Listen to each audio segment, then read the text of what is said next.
Over 20,000 faithful accompanied the transfer of Pope Francis's mortal remains to St. Basilica early Wednesday as preparations for his burial continue.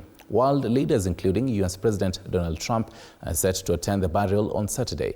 And as Andrin Kilemi reports, the late Pope's body will lie in state until Friday evening before he becomes the first pontiff in a century to be buried outside the Vatican grounds as per his wish. A sea of more than 20,000 mourners filled the streets of Vatican City early Wednesday as the mortal remains of Pope Francis were transferred to St. Peter's Basilica.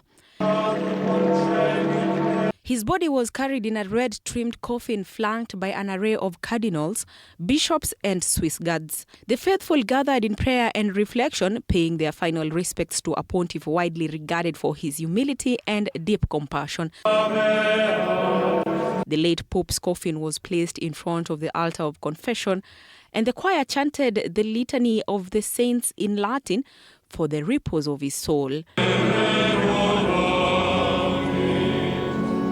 The Basilica will remain open until midnight tonight to midnight on Thursday and from 7 a.m. to 7 p.m. on Friday.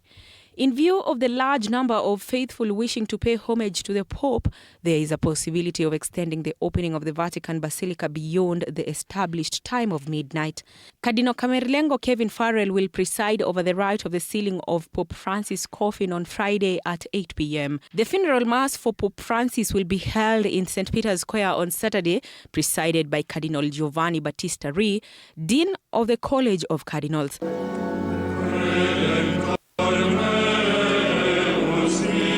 Pope Francis, who passed away on Monday this week after suffering a stroke and cardiac arrest, will lie in state at the Basilica until Friday evening.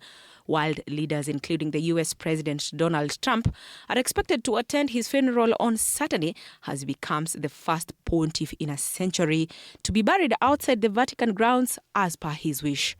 Andrin Kilemi, TV 47.